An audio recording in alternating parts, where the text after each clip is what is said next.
Berikut menunjukkan salah satu elemen yang terdapat di dalam aspirasi pendidikan negara, iaitu perpaduan. Seperti yang kita semua tahu, Malaysia dikenali sebagai sebuah negara yang berbilang kaum, yang kaya dengan pelbagai keunikan seperti keunikan dari segi budaya, agama, perayaan dan sebagainya. Perpaduan telah menjadi salah satu faktor utama dalam merealisasikan masyarakat yang terdiri daripada individu yang seimbang dan harmoni. Perpaduan merupakan proses menyatupadukan seluruh masyarakat untuk membentuk satu identiti dan nilai bersama serta perasaan cinta dan banggakan negara. Selain itu, perpaduan juga boleh ditarifkan sebagai hubungan yang erat atau bersifat toleransi yang diwujudkan secara sengaja dalam kalangan kaum dan etnik yang berbeza untuk mencapai matlamat bersama dengan ikhlas tanpa adanya rasa paksaan.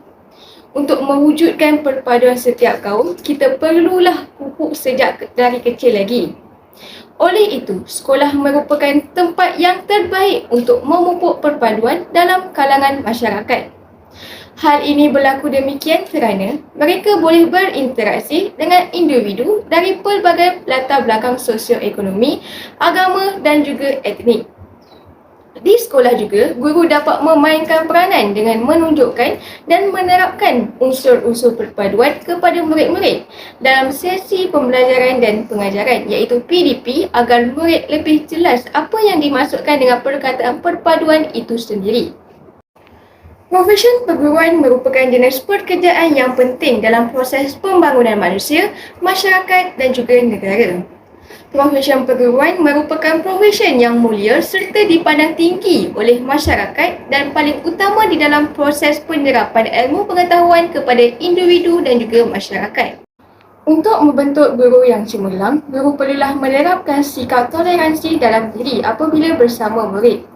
Hal ini berlaku demikian kerana setiap kaum atau agama mempunyai pegangan agama yang berbeza dan tersendiri yang perlu diikuti.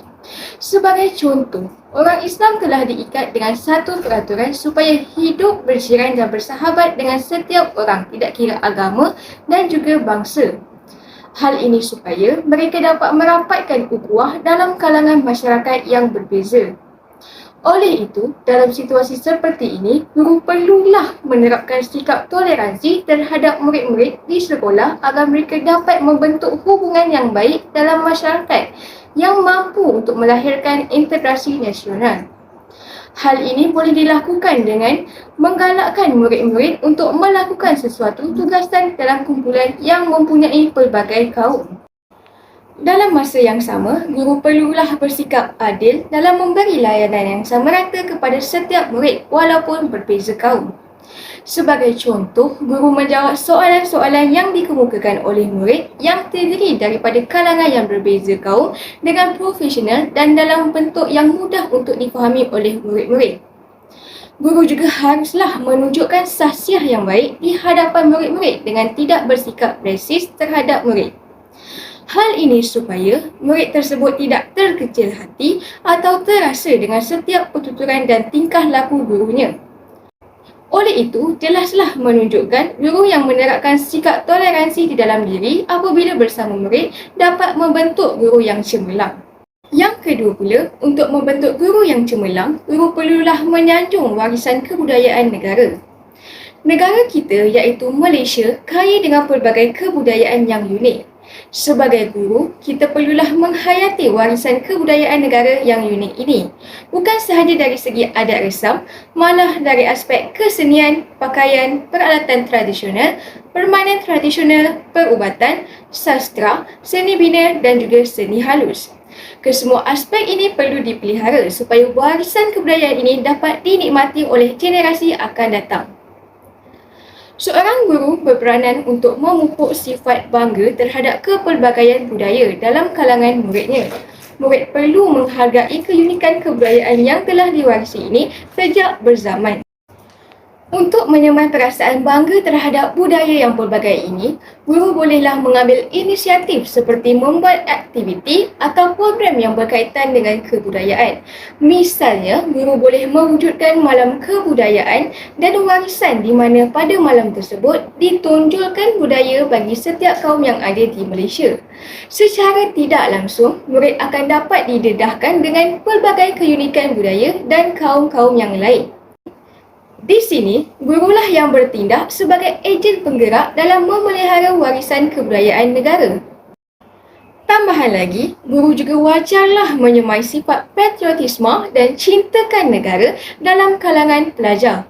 Sifat patriotisme dan cintakan negara ini penting untuk diterapkan di dalam diri pelajar supaya mereka sanggup berjuang mempertahankan negara pada suatu masa nanti. Hal ini kerana anasir-anasir luar sentiasa menantikan peluang untuk menjajah semula negara kita sekiranya kita lalai dan leka. Akhir sekali, untuk membentuk guru yang cemerlang, guru berperanan sebagai ejen sosialisasi.